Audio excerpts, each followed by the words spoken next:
Well, good afternoon, everybody. Thanks for joining me.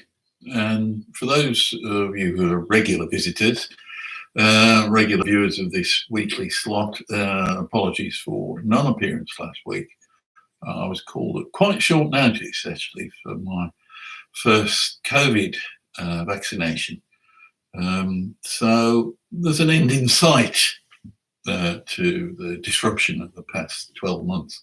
It is 12 months now. I think it's by the end of this week, it will be 12 months since we went into isolation.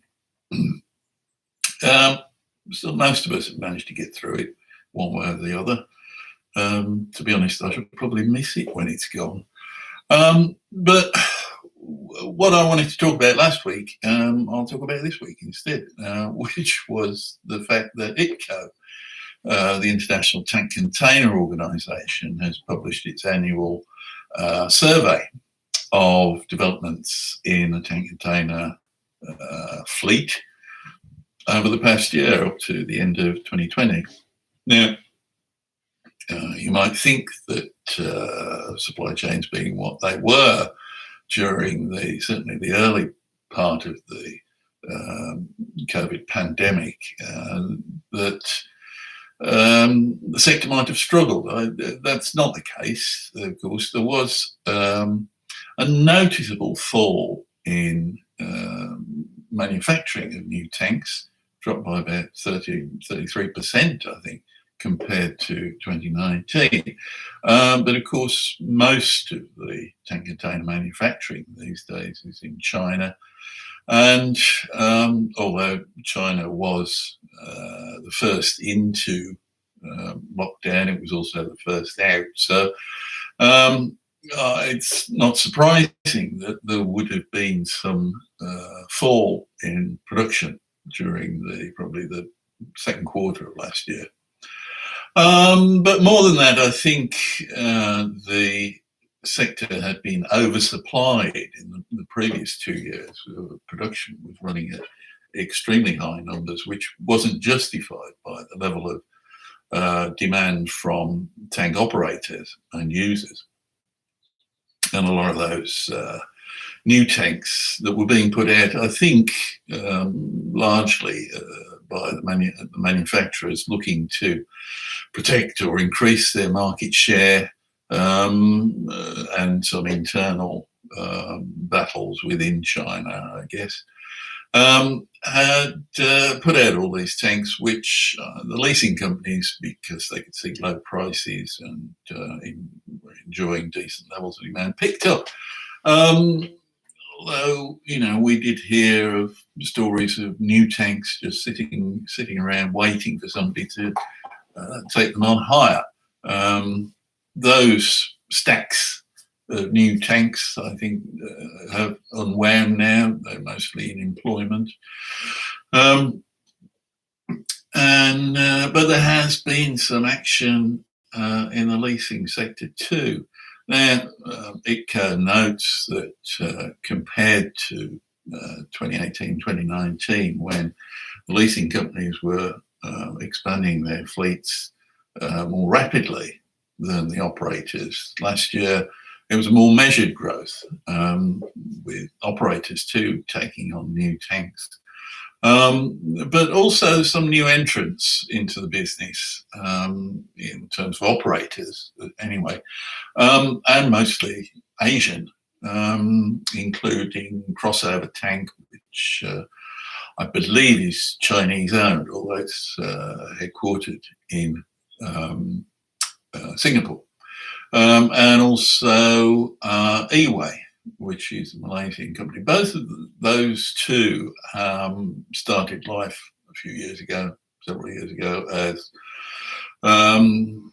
logistics service providers in general in the liquid supply chain and as freight forwarders, but have seen, I suppose, the way the wind is blowing from their customers, and have gone more heavily into tank containers. Eway, I think, ITCO says, has built up a fleet of about 9,000 units now. Eway's own website speaks of 10,000 or nearly 10,000. So that's quite a sizable fleet. And ITCO also notes that there's a growing use of tank containers in intra-regional trade in Asia, particularly in Southeast Asia. So you can imagine why Singapore, Malaysia, crossover has an office in Jakarta as well. So Indonesia, Thailand, and so on would be a market for new players. China as well, more usage of tank containers in domestic use. The railways have opened things up, liberalised their regimes. So we can see growth there as well. Less so perhaps elsewhere. And of course, tank containers, like other freight, have been impacted, particularly during the latter part of 2020 and into 2021, by astonishing rises in ocean freight costs. I think it looks like those are going to be easing now, but that's not my speciality. So if you want to know more about that, talk to somebody who does know. Possibly more interesting, I think, certainly from the point of view of interest in the tank container concept, has been the action in the leasing sector. Especially recently, GATX acquired Trifleet. GATX, those of you with longer memories will remember they used to be very big in the bulk liquid storage business, but are more well known as a rail car leasing operation, big rail car leasing operation in the States and in Europe.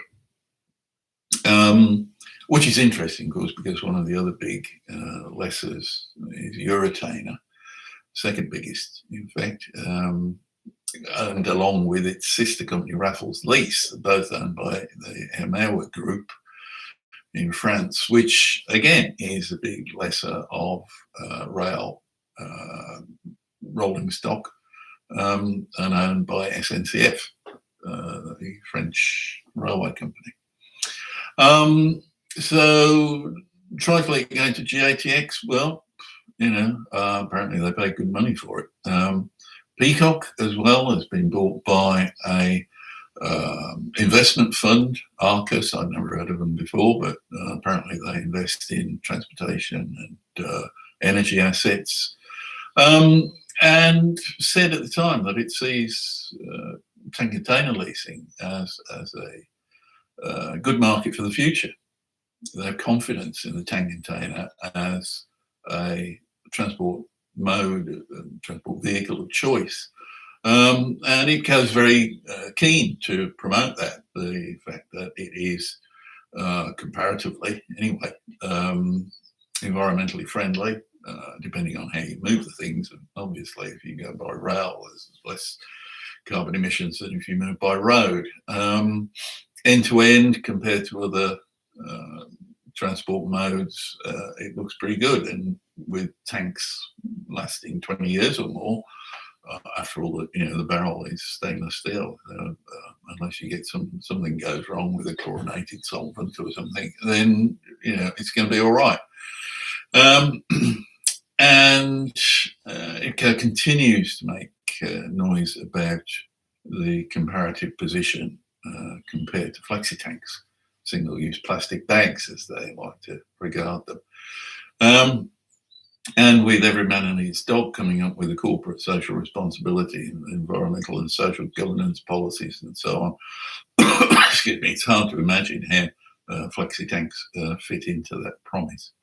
So times are looking good for tank containers. ITCO says that orders are picking up again late in 2020 and into this year. More new orders are coming in. So I'm not going to tell you to go and invest in tanks, but it sounds like a good bet to me. That's some observations on that market. Next week, probably something completely different, although I haven't decided what yet. I hope to see you then. Bye for now.